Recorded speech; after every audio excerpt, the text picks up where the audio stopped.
I'm trying to build a product. I'm new to the business world. So you feel a bit beholden to the pattern. You want to do things the perfect way, but you don't really know the perfect way. The one thing you're not doing is... That's a good one. Oh, that's a good one. Hi, I just wanted some advice so you can help me out and give me direction and what are my next steps. So on your business? Yeah, my business. Okay, what sort of business is it which you're doing? So let's just say I'm in the waste industry. I'm trying to build a product and I want to put it through a pattern. Okay. So yeah, so I'm just trying to navigate through that. I'm new to like the business world, entrepreneurial world. So even trying to have a secret, but also trying to establish myself is kind of like a struggle. So I'm really trying to navigate. What would you say is your biggest challenge at the moment? I say my biggest challenge. If you could lay it down into one thing, my biggest challenge at the moment is legalities. Legalities? Legalities, yeah. Okay. So just being able to stay inside the constraints or the parameters of a pattern. Okay. So you feel a bit beholden to the pattern, and maybe is the rest of the business getting a bit? I think it's more of myself. Obviously, maybe a bit of imposter syndrome. So naturally, I would just want to tell everyone my idea, but I just know you have to follow certain legal rules and go through that due process. So I would argue that that's not true. Okay. Do you want to do some work on it? Sure. Cool. Come and join me on the business bench. Cool. So tell everybody, what's your name? My name's Peter. Are you based here in Bristol? No, not based in Bristol. Okay, whereabouts are you based? Based at the moment in Birmingham. Okay. Okay, yeah. Well, cool. Warsaw, you've travelled from Birmingham. Warsaw down to here today for the Founders Playground then? Yeah, honestly, yeah. What was that for? Just out of curiosity, what was a big appeal, the draw? I finished finding like-minded people. Okay. I think with the entrepreneurial world, obviously, yeah, people see the money, they see like building businesses, but for me, it's I'm just meeting people that are like-minded, so I actually don't feel out of place, and they understand the way I think. To other people, they may see businesses, but to me, I see ideas. As a kid, it was probably just writing a random idea down and thinking, this can come to life. But in the business world, these are actual things. Obviously, you have logic, you have knowledge behind it, and that's essentially what it is. And it's helping me understand that and be comfortable with a part of myself I always knew was there. Basically. Nice. And tell us a little bit, just a few lines if you can. I know you're worried about oversharing in terms of the details of the product. We'll come on to that. But just give us a bit of an insight into kind of how you came up with the idea. What is the idea that you're working on? How I came up with the idea, it's crazy. It just came like, well, I could say the setting was church, but it just randomly came to me, just dropped into my head. I think I have a very photographic memory, so saw the idea, saw how it could work, and just saw how I distribute it, like talking to like different people in different settings. And then the idea is like, let's just say it's a bin. Okay. And that sounds very mundane, but however, it's behind the bin. That's the business behind the business is like the most important part of it, right? Because I think a lot of people get hung up on the product or the idea or things like that, and they make it all about that. Whereas actually, if you learn the business skills behind the idea, you can apply that to any product or service in the future. Okay, so if you can get to a point where you can monetize your bin, like you've kind of solved 90% of the problems you'll ever experience as an entrepreneur. Okay, and also like I said to you when we were like offline before we started recording as well, I was like, cool, that's really cool, a bin. And I genuinely mean that as well, right? Because the best businesses are sometimes the most boring, mundane businesses. Yeah. Because if you think about something like, the iPhone, right? Beautiful product. And the team at Apple have done a wonderful job of designing it and coming up with the concept of it, and they're great at sales and the marketing, it all looks lovely. But what it fundamentally comes down to is this goes into a production line, has a screen popped onto it, a processor chip plugged into the back of it, a camera soldered onto the back of it, and that happens 440 million times a year. So the process of running the business is fundamentally boring. But look how successful they are by building a boring business when you actually think about it. And then it's branding and marketing which then brings the product to life. Yeah, the marketing, Now, I know you have some reluctance to share details about the product. Tell me what's going on there. Just advice really, I think at first it was more so I didn't really know what, I'm just a kid that graduated nearly 2 years ago. So I didn't really know what I was doing, so first of all, I want you to stop thinking like that. Yeah. Right? There was even if you look at some of the biggest entrepreneurs in the world, there was a first time when they walked into that room, right? And you have to feel like, it took me too long, which is why I'm kind of hopefully giving you a bit of a shortcut. Yeah. You have to feel like you deserve your seat at the table. And it's not fake it till you make it, it's not being arrogant or egotistical, you seem like a really cool, humble guy, but it's about, no, I deserve to be here, and I've got something of value to bring to the world. You have to, and you have to keep on training your brain to a point where, because otherwise what's going to happen is you'll talk yourself out. But you can talk yourself out of just starting. So that's the first hurdle you've got to get over. But I noticed you've almost avoided the question which I asked you, which was, tell us about the product. What's holding you back from shouting, climbing to the rooftops up there, that balcony up there, and shouting from the rooftops, I've got the best idea for bins in the world. It's going to transform this planet. Feels a little bit like one of the things you said before we started recording was that you're not feeling very confident about sort of putting yourself out there. Yeah, I guess, yeah, I feel like, not myself. Like, if I'm confident about the product. Okay. So it's like, it's the product that I'm confident about. So I wish I could my product can just be my face, but obviously in the side of legalities, it's like, you need to you not even establish yourself, you need to put yourself out there. Even if I was going to talk to an investor, in my time of learning, I learned that investor will buy into me, not my product, essentially speaking. So it doesn't actually matter what your product is, actually what it comes down to, like, you. And like, even off air, when I was like, hey, do you want to come and film? You were a little bit hesitant, kind of step back. But I'm trying to still stay in that space as well. Yeah. So that little bit of fear which you experienced there, it's just about taking the edges off that and fearing it ever so slightly less, so that when an idiot like me comes along and shoves a camera in your face, you're like, yeah, let's go. Because you've got that energy. You have got that energy in you, right? Well, I do. But I think it's when, like, in the best way I could put it, when I played football, I was good at football. So I could talk to any coach. Like, it doesn't matter what team it is, I know I'm going to perform. But what did it take to get to that point where you felt good and confident at football? I saw the results. Like, I was just good at football. Like, I was kept on training. Practice, training, playing matches, like pitch time. But can you remember that point where little Peter walked out on the pitch for the first time, and those other boys there probably judging you? You probably maybe can't remember that exact moment, but you can imagine that, can't you? I could imagine that, but you're so young. I think the benefit was that I was, and there's probably the problem, I was so young that... Oh, right, so you don't really got old now, and now you're scared. I think I'm doing new things now. When I'm old, now I'm older, I'm not doing things that I normally did as a kid. Yeah. Like I think boxing, for example, that's a new thing I got into, but I couldn't think of myself in that space. Remember the first time you walked into the boxing training at the gym? I felt so out of place. Right. And it's the coaches that made me feel comfortable, and it's like, but I still, in that moment, I wouldn't come and talk to someone about my boxing. Like, even my boxing, I barely used to post my boxing. Okay. Even though I was winning my fights, and I wouldn't really talk about it. And I guess with boxing, it doesn't matter, just win your fights. Now, business, I kind of have to face the music. Why is it any different? It's not different. You're starting something again, I get that. But remember some of those internal lessons which you learned when you were going into that gym the first time and starting to get to know your coach and getting to know the other boxers, and then gradually found your place in it. It's no different in business. Yeah. In fact, I would argue, if anything in business, people are far more forgiving. There's far less judgment in business if you surround yourself with the right people. That's what surprised me. Even speaking to you today, I think surprised me a lot. Yeah. Like, I felt like I found the people that actually either accept me, and it's not even just about my product, they're very open, which is even, that's why I was able, I think if it was a random setting, I'd probably be like, no, I don't want to do the interview. But because of the experiences I had with people, even at this event, I could stay in that moment, even though internally I felt comfortable.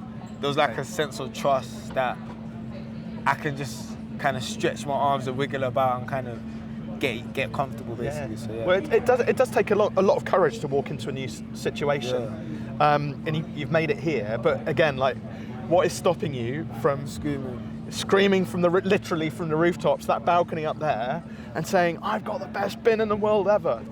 To be fair, that is true, because I don't really need to expose like the details and the specifics of my product to do that.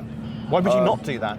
The specifics and details? Yeah. I need to file the pattern. On that side, I actually need to file the pattern, because one of the things behind filing my pattern, it needs to actually be a secret. So we had one issue with a designer, right? If I sent that designer the sketches, it wouldn't have been a secret no more, so I can't patent it. So it's just a matter of filing it. I just haven't. I'm going to call, if it's okay, with your permission, bullshit on that. Okay. I think that's really bad advice that you've had around that. Okay. There's something called first mover advantage. That's one of the things we'll look at. Is taking your product to market first. Yeah. 90% of the time, businesses win just because they're first to market. Second thing then is survivorship bias. Those that stay in business and stick around and tough it out through all the ups and downs, 90% of those businesses win over the other ones who are just like, it's got a bit hard. I think we'll stop doing this bin thing. Okay. Yeah. So if you can take your bin to market and start making some money from it, one, you've proved your concept, but second of all, then if you can stick around with your bin and really like do everything within your power that's in your control to make a success of it, more than anybody else in the market, there'll be people who come along and they copy you and they're second to market. They probably won't have the same staying power because their mindset is, we'll just copy somebody else, right? So waiting for the patent to come around and answering all of those questions, what if that takes 5 years? No, but once I file it, I can speak about it. But what if that process takes 5 years? What if it's just a long, elongated, protracted process, or 2 years, or a year, and in the meantime, you can read all of the books, you can come to all the events, you can have lots of coaching and mentoring, but the one thing you're not doing is building a business, okay? What did you do in the boxing gym and on the football pitch? Just started training. Kicked a ball. Yeah. You punched somebody in the face. Yeah. Right? So I know it's not like that. I know there's a lot more to it than that. But, No, I don't mind. I don't mind. But you see, you were practicing, and business is no different. You have to practice business. That means practicing sales, practicing marketing, practicing admin, practicing finance. You've actually got to get out there and sell a product. And again, you'll learn like 90% of everything you need to know, everything you need to know about business with that first product sale. Yeah. Do you see? And at the moment, patent. I know. I'll do that business thing later. I just got to make sure the product and the patent's sorted. A lawyer will tell you to wait. Yeah. Right? An inexperienced business coach will tell you to wait. The most successful businesses are messy, they just knuckle down, they get on with it, they make rubbish prototypes, they go and ask for people's opinions and feedback, they build up to their second prototype which works better and people are like, that's better, I can see this actually working. They build a wait list of people who might be interested in that product, so when they actually take their third prototype to market, they've already got a wait list of 1,000 people and 100 people buy it, just like that.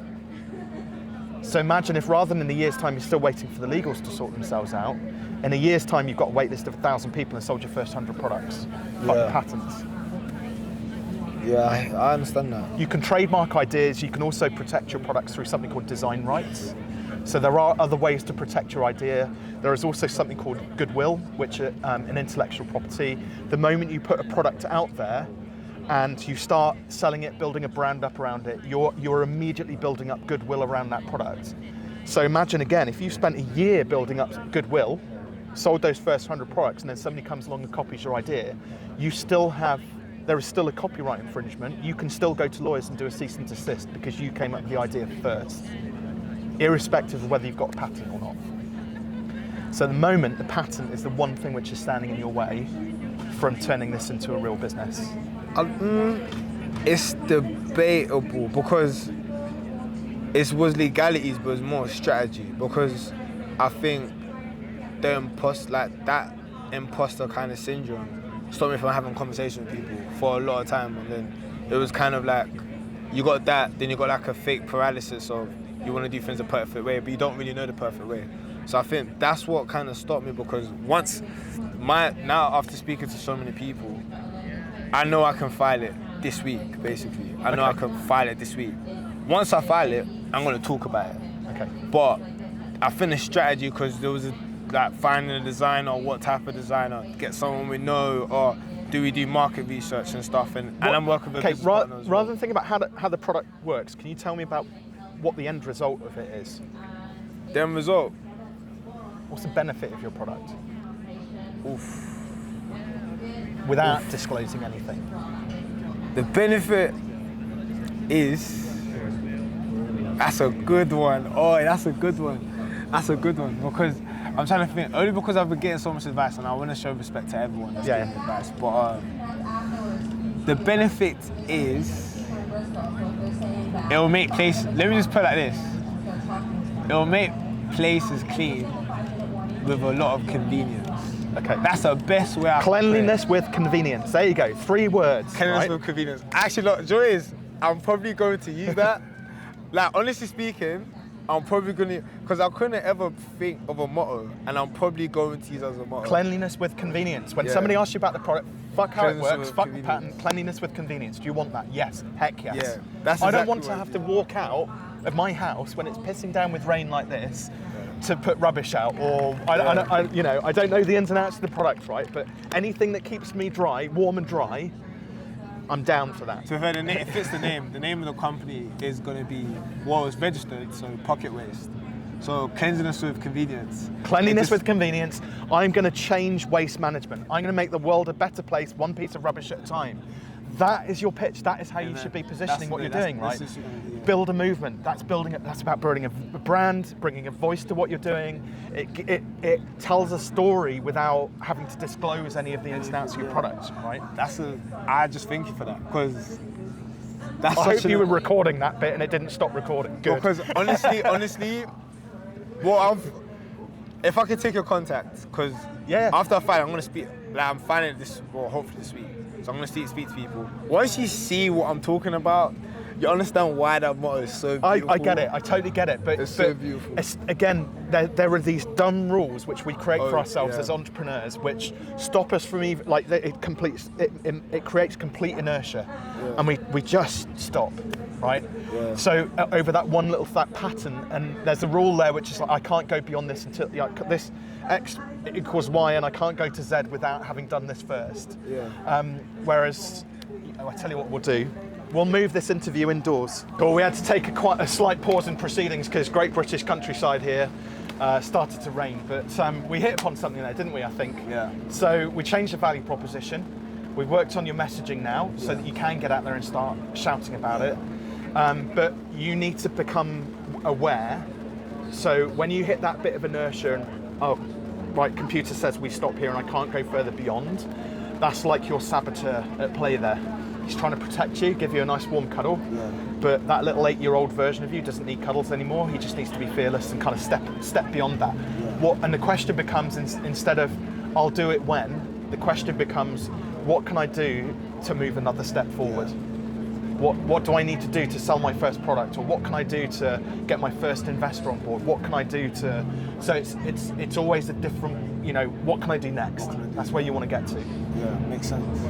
And your saboteur will keep on popping up, and you'll just find yourself sat there just doing nothing, inertia. Yeah. Right? And that's your cue to move and do something with it. No, thank you. I'm learning a lot, and that's what I love about this. That's why I came today. I'm just soaking in the knowledge. Yeah.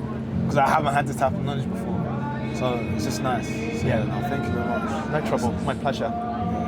So it's shameless plug time to finish up the episode. So first of all, thank you, Peter, for taking the time out of your day here in Bristol. It's been a real pleasure talking to you. Okay. Don't forget, folks, you can get hold of copies of Take Your Shot by going to fearless.biz/TYS for Take Your Shot. This is going to be yours as well. In fact, to tell you what I'll do, I'll give you dry copies of it rather than wet copies. So those are yours to take away for giving up your time this afternoon. Just a couple of resources in there. That's more of like a workbook style one, just to kind of go through 7 thought processes to hopefully take your next step in your business. That one's more of a story just about one of my first coaching clients, a golf pro called Russ. So hope you enjoy those, and I look forward to hearing more about your incredible bins that are going to change the world later. Amen. Thank you. My pleasure. Thank you. Good man. Well, hopefully you're part of the story, and I have like hopefully. Hopefully. I need the product to do well. When the product does well, I definitely remember this. Think of it. Sell one product. Just build one, sell one, build one, sell one, build one, sell one. Keep every step, move forward, no matter how hard it is. Now, that motto is You'll amazing. be fine, absolutely fine. I think that motto is actually amazing. I don't think you don't realize, but the motto is going to do something. Well, thank you very much. My pleasure.